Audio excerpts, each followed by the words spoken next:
Assalamualaikum warahmatullahi wabarakatuh. Mana nih kabarnya teman-teman? Semoga kalian sehat selalu dan semoga pandemi COVID-19 segera berakhir. Di sini saya akan membahas tentang hak aman untuk pemilih pilkada. Nah, tanggal 9 Desember 2020 kemarin kan hari libur nasional karena ada pemilihan kepala daerah. Nah, kemudian kenapa saya memilih topik hak aman untuk pemilih pilkada? Karena pada tahun 2020 diselenggarakan secara langsung wabah COVID-19. Hal ini menjadi acuan untuk saya, apakah para pemilih pilkada seperti saya sendiri dan teman-teman juga, apakah aman dari 19? Kalau kalian pengen tahu, kalian harus tonton video ini sampai akhir, oke? Oke, next. Seperti yang kita tahu, tingkat penyebaran COVID-19 di Indonesia semakin hari semakin meningkat. Hal ini mendorong pemerintah Indonesia mengambil kebijakan untuk menangani virus corona. Nah, kebijakan apa saja yang telah dilakukan oleh pemerintah? Seperti yang kita tahu, kebijakan yang kita lakukan saat ini, yaitu yang pertama, sekolah dari rumah, kerja dari rumah, dan ibadah pun dari rumah. Kemudian kebijakan yang kedua, ketika Hari Raya Idul Fitri tahun 2020, kita dilarang mudik oleh pemerintah. Hal ini untuk mencegah penularan COVID-19 yang semakin meningkat. Kemudian, kebijakan yang selanjutnya adalah pembatasan sosial berskala besar atau PSBB. Jadi bagi kalian yang suka nongkrong, yang suka pesta atau party-party, tolong di-skip lah. Kita sama-sama menjaga diri kita sendiri dan orang-orang di sekitar kita agar tidak tertular COVID-19. Dan kebijakan yang terakhir adalah penetapan kedaruratan kesehatan masyarakat COVID-19. Jadi kita kalau kemana-mana itu harus menggunakan masker sebagai pelindung diri. Kemudian kemana-mana harus membawa hand sanitizer juga. Nah, kebijakan pembatasan sosial berskala besar ini mengakibatkan kendala bagi masyarakat untuk menjalani aktivitas sehari-harinya.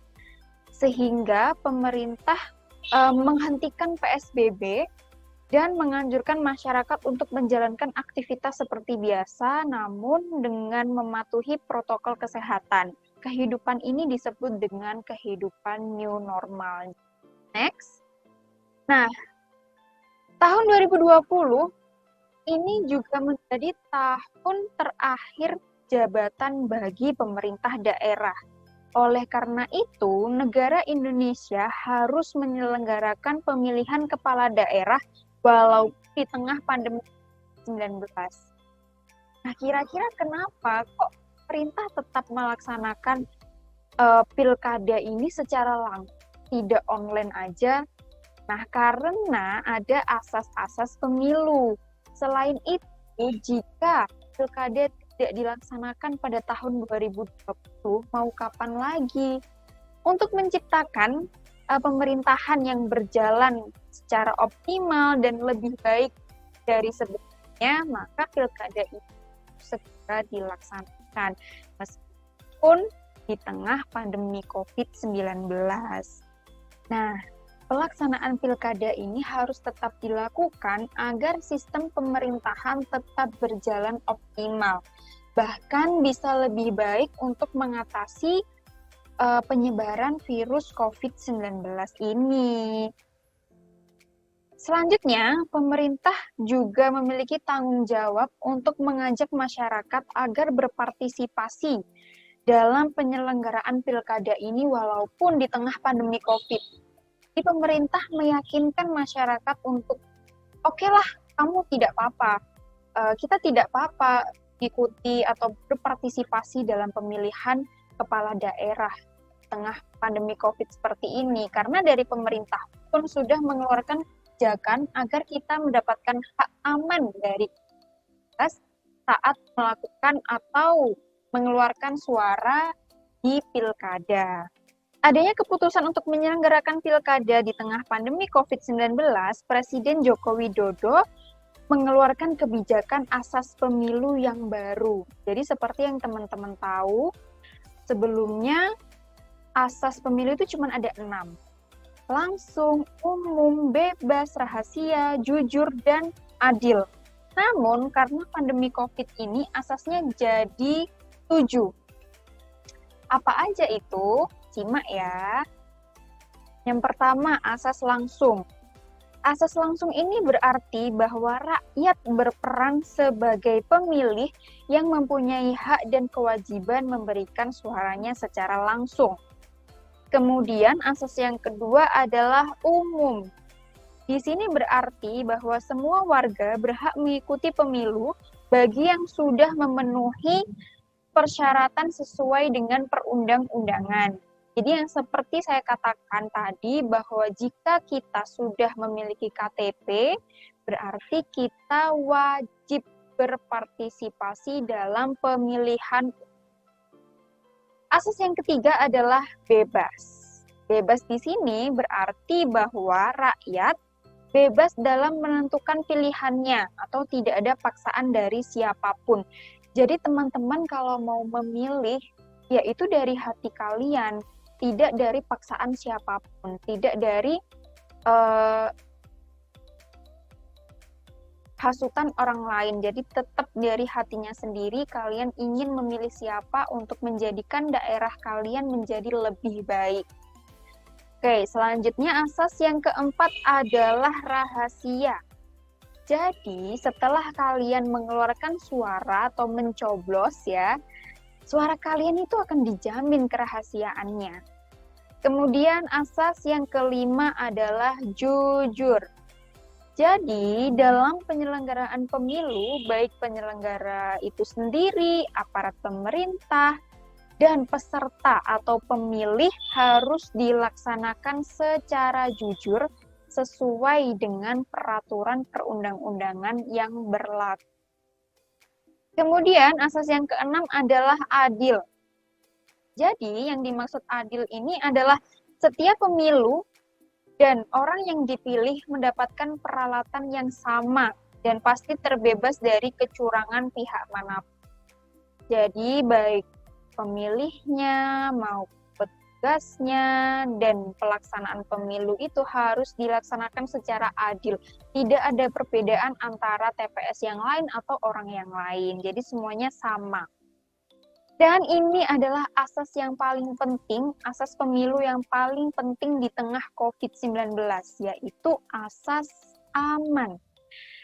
Nah, asas aman ini dikeluarkan oleh pemerintah agar warga negara sebagai pemilih dapatkan hak aman dari COVID-19, sehingga pilkada berjalan lancar. Kita pun sebagai pemilih juga mendapatkan hak untuk aman dari COVID-19. Jadi, nggak perlu khawatir. Next. Nah, asas aman ini dikeluarkan oleh Presiden agar warga negara dapat menunaikan kewajiban mengeluarkan suara, namun tetap mendapatkan hak untuk aman dari COVID-19.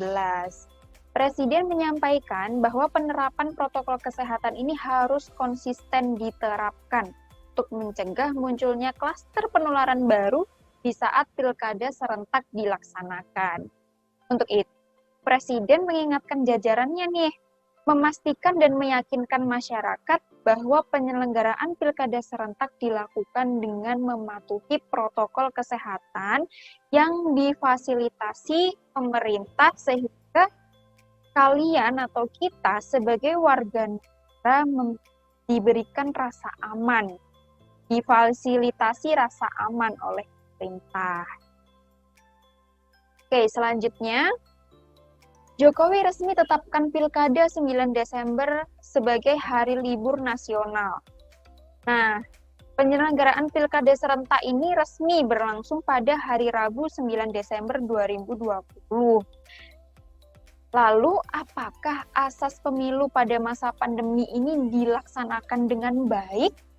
Apakah fakta di lapangan menunjukkan bahwa semua warga negara mendapatkan hak untuk aman dari COVID-19? Nah, gimana nih kira-kira kalian kemarin yang berpartisipasi untuk memilih mendapatkan hak untuk aman atau enggak ya di daerah kalian, TPS kalian, difasilitasi hak untuk aman enggak ya? Nah, kita next slide selanjutnya. Sini faktanya di CNN mengatakan bahwa sejumlah TPS di Depok tak peduli protokol kesehatan pilkada. Padahal berdasarkan peraturan KPU nomor 6 tahun 2020 telah mengatur bahwa petugas TPS dan keamanan wajib memakai masker yang menutup hidung sampai dagu, sarung tangan sekali pakai hingga pelindung wajah sebagai bentuk mematuhi protokol pencegahan virus COVID-19. Namun, seperti yang ada di slide ini, berita pantauan cnnindonesia.com, di TPS 41 dan 42, Kelurahan Harjamukti, Kecamatan Cimanggis, Depok, terjadi beberapa kasus petugas TPS yang tidak menerapkan protokol kesehatan. Apa aja itu kasusnya ya? Yang pertama, petugas tidak mengenakan pelindung wajah atau face shield, ya. Kemudian yang kedua, sengaja meletakkan pelindung wajah di mejanya masing-masing. Jadi dari pemerintah tuh udah difasilitasi, diberikan masker, dikasih pelindung wajah, sarung tangan sekali pakai, dan yang lain sebagainya, namun sengaja diletakkan atas meja. Dan kasus yang ketiga adalah beberapa petugas masih terlihat menurunkan masker sehingga tak menutupi secara sempurna.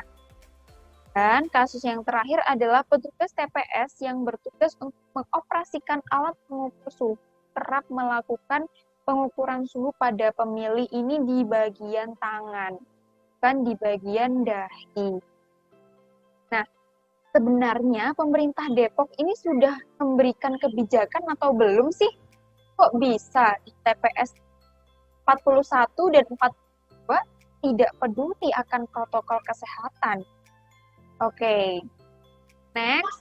Nah, ternyata pemerintah Kota Depok telah memberikan hak aman loh untuk warga Depok dengan tidak melibatkan petugas KPPS yang terkonfirmasi reaktif COVID-19. Seperti yang teman-teman lihat di slide bahwa anggota KPPS Kota Depok yang reaktif COVID-19 tidak akan dilibatkan. Nah, namun hak warga Depok direnggut. Direnggut oleh siapa? Direnggut oleh petugas TPS yang tidak mematuhi protokol kesehatan sesuai dengan kebijakan pemerintah Depok. Hal ini menunjukkan bahwa belum semua warga Depok mendapatkan hak untuk aman dari COVID-19 karena tindakan yang telah dilakukan oleh petugas TPS 41 dan 42. Kemudian, pelanggaran ini pun juga menunjukkan bahwa belum semua warga Depok memiliki kesadaran akan pentingnya penerapan protokol kesehatan untuk memutus rantai penyebaran COVID-19. Jadi, harapan saya, baik dari pemerintah, masyarakat, dan Satgas COVID berkontribusi untuk membiasakan masyarakat mematuhi protokol kesehatan yang ada. Jadi pemerintah dan Satgas COVID melakukan sesuatu atau tindakan agar masyarakat itu sadar akan pentingnya mematuhi protokol kesehatan. Memakai masker di tempat umum, membawa hand sanitizer kalau kita pergi, dan tentunya jaga jarak sehingga diri kita sendiri dan orang di sekitar kita terhindar dari penularan virus COVID-19 ini. Oke? Sekian dari saya. Apabila ada salah kata, saya mohon maaf. Terima kasih. Wassalamualaikum warahmatullahi wabarakatuh.